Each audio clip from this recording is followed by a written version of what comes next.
నమస్తే, welcome to our show. మన ఛానల్లో ఎన్నో ఆధ్యాత్మిక కార్యక్రమాలు చేస్తూనే ఉన్నాను. మీ నుంచి మంచి స్పందన లభిస్తూ ఉంది. ముఖ్యంగా ఎలక్షన్స్‌కి సంబంధించి రాజకీయాలు చాలా వేడెక్కిపోయాయి. అటు సెంట్రల్‌లో కానివ్వండి, ఇటు ఏపీలో ముఖ్యంగా నువ్వా నేనా అన్న పోటీ నెలకొంది. అధికార పార్టీలో ఉన్నటువంటి వైసీపీ గెలుస్తుందా లేదా కూటమి గెలుస్తుందా? ఎవరికి ఎన్ని సీట్లు వస్తాయి? ఏ ఏ పార్టీ ఎంత మెజారిటీతో గెలుస్తుంది? ఈ విషయాలన్నీ చాలా చక్కగా వివరిస్తూ ఉన్నారు డివైన్ ఆస్ట్రాలజీ నుంచి ఉదయ్ భాస్కర్ గారు. మనకి ఇంతకు ముందు కూడా తెలంగాణకు సంబంధించి చాలా చక్కటి అనాలిసిస్ చేశారు. ఇక ఇప్పుడు ఈరోజు ఈ వీడియో ద్వారా ఒంగోలుకి సంబంధించి తెలుసుకునే ప్రయత్నం చేద్దాం.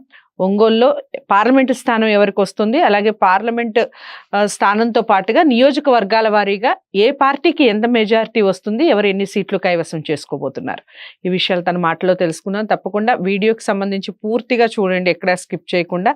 వీడియో ఎలా అనిపించింది, ఏమిటి, మీరు ఎంతవరకు ఫాలో అవుతున్నారు, ఈ విషయాలన్నీ కూడా కామెంట్ బాక్స్లో తెలియజేయండి. నమస్కారం అండి.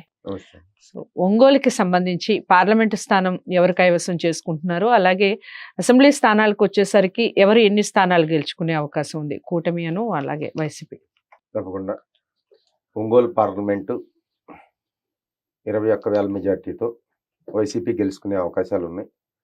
అలాగే ఒంగోలు పార్లమెంట్లో ఉన్న ఒకటి ఎర్రగొండపాలెం ఎస్సీ 4,000తో వైసీపీ గెలుచుకునే అవకాశాలు ఉన్నాయి. అలాగే రెండోది దర్శి నియోజకవర్గంలో 5,000 ఓట్లతో వైసీపీకి అవకాశాలు ఉన్నాయి. ఇంకా మూడోది ఒంగోలు 6,500 ఓట్లతో వైసీపీకే అవకాశాలు ఉన్నాయి. కొండేపి ఎస్సీ నియోజకవర్గం 3,000తో వైసీపీ బయటపడుతుంది. మార్కాపురం వైసీపీ ఎడ్జ్లో 1,600 ఓట్లతో వైసీపీ గెలుచుకుంటుంది. అలాగే గిద్దలూరు వైసీపీకి 1,100 ఓట్లతో వైసీపీ బయటపడే అవకాశాలు ఉన్నాయి. కనిగిరి కూడా ఎడ్జ్లో 1000 ఓట్లు సుమారుగా వైసీపీయే గెలుచుకునే అవకాశాలు ఉన్నాయి. సో ఇవన్నీ కూడా ఇక్కడ 1,100 ఓట్లతో 3 నియోజకవర్గాలు వైసీపీ గెలుచుకునే అవకాశాలు ఉన్నాయి. 3 అంటే ఒంగోలు 7లో కూడా 7 వైసీపీకే ఉన్నాయి.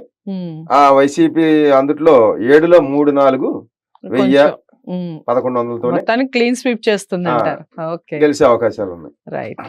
సో ఒంగోలుకి సంబంధించి వైసీపీ వాళ్ళకి చాలా అంటే చాలా గుడ్ న్యూస్ అని చెప్పొచ్చు. ఎందుకంటే క్లీన్ స్వీప్ అన్నట్టుగా చెప్తున్నారు ఉదయ్ భాస్కర్ గారు. అసలు కూటమికి ఒక్క స్థానం కూడా రాదు, అన్ని అసెంబ్లీ స్థానాలు వైసీపీ ఖాతాలో పడబోతున్నాయి. పార్లమెంటు స్థానం అయితే ఇక చెప్పాల్సిన అవసరం లేదు. అసెంబ్లీ స్థానాలు మొత్తం ఒకే పార్టీకి వచ్చినప్పుడు ఇక డౌట్ ఉండదు, పార్లమెంటు స్థానం కూడా వైసీపీ ఖాతాలోనే పడబోతోంది. ఏదేమైనప్పటికీ ఎలక్షన్స్ వరకు వేచి చూడాలి, రిజల్ట్స్ రావాలి. రిజల్ట్స్ వచ్చాక కూడా ఈ ఎనాలిసిస్ ఎంతవరకు కరెక్ట్ ఏమిటి అన్న విషయాలు మళ్ళీ ఉదయ్ భాస్కర్ గారితో మళ్ళీ చేసే ప్రయత్నం చేస్తాను వీడియోని. తప్పకుండా ఒంగోలు వాసులు అందరూ ఈ వీడియో చూడాలి అంటే లైక్ చేసి షేర్ చేయండి, ఛానల్ని సబ్స్క్రైబ్ చేసుకోండి. మరో వీడియోతో మళ్ళీ మీ ముందుకు వస్తాను. నమస్తే.